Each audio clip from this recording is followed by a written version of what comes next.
O Senhor venceu a tentação e nos habilitou a vencê-la. A seguir foi Jesus levado pelo Espírito ao deserto para ser tentado pelo diabo. E depois de jejuar 40 dias e 40 noites, teve fome. Então o tentador aproximou-se e lhe disse: Se és filho de Deus, manda que estas pedras se transformem em pães. Jesus, porém, respondeu: Está escrito: Não só de pão viverá o homem, mas de toda palavra que procede da boca de Deus. Então o diabo levou a cidade santa e colocou sobre o pináculo do templo e lhe disse: Se és filho de Deus, atira-te abaixo, porque está escrito: Aos seus anjos ordenará a teu respeito que te guardem, e eles te susterão nas suas mãos para não tropeçares em alguma pedra. Respondeu-lhe Jesus: Também está escrito: Não tentarás o Senhor teu Deus. Levou ainda o diabo a um monte muito alto, mostrou-lhe todos os reinos do mundo e a glória deles, e lhe disse: Tudo isto te darei, se prostrado me adorares. Então Jesus lhe ordenou: Retira-te, Satanás, porque está escrito: ao Senhor teu Deus adorarás, e só a ele darás culto. Com isto o diabo deixou, e eis que vieram anjos e o serviram. Mateus 4, de 1 a 11. O texto lido é um dos mais intrigantes relatos ou relatados pelos evangelhos. Ele começa dizendo que Jesus foi levado pelo Espírito Santo ao deserto para ser tentado pelo diabo. Como entender essa ação do Espírito Santo? A ideia central aqui é ressaltar que o propósito da tentação de Jesus é mostrar que ele foi tentado para que toda criatura no céu, na terra e debaixo dela soubesse que ele é o grande conquistador, o grande vencedor. Ele desmascarou o adversário e suas táticas e o derrotou. Por causa de sua vitória, podemos vencer toda e qualquer tentação. Há duas grandes salas de aula de Deus, o vale e o deserto.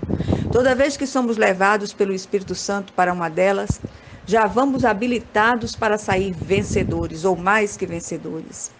Enquanto no vale aprendemos a vencer as provações, enfermidades, dificuldades financeiras, perseguições, perdas e dores, no deserto aprendemos a lidar e vencer nossas próprias inclinações e fraquezas, ou seja, as tentações. É no deserto que aprendemos a dizer não ao mundo, ao diabo e à carne. A experiência da tentação do Cristo o preparou para ser o nosso sumo sacerdote. Jesus resistiu à tentação como homem, não como Deus. Não devemos imaginar que ele usou seus poderes divinos para derrotar o adversário. Ele usou os mesmos recursos espirituais colocados à nossa disposição. O poder do Espírito Santo e o poder da palavra. Está escrito.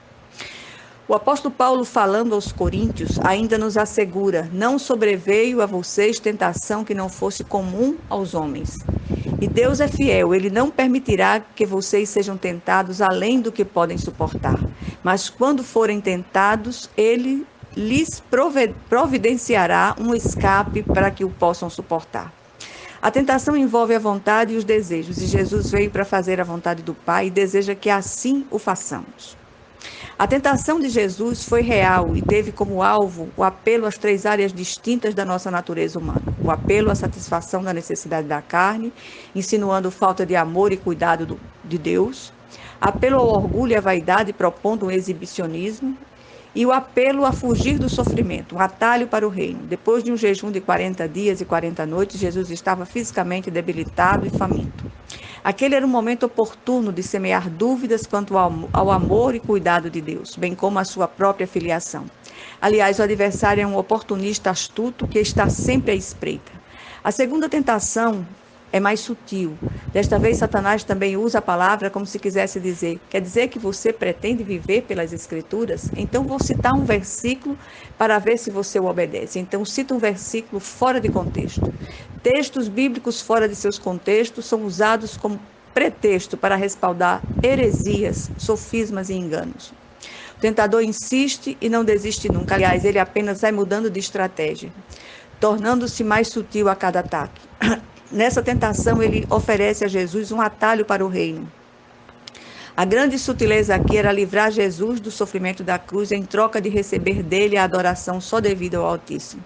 Isso foi algo que ele quis e sempre desejou. A palavra de ordem aqui é sempre cuidado.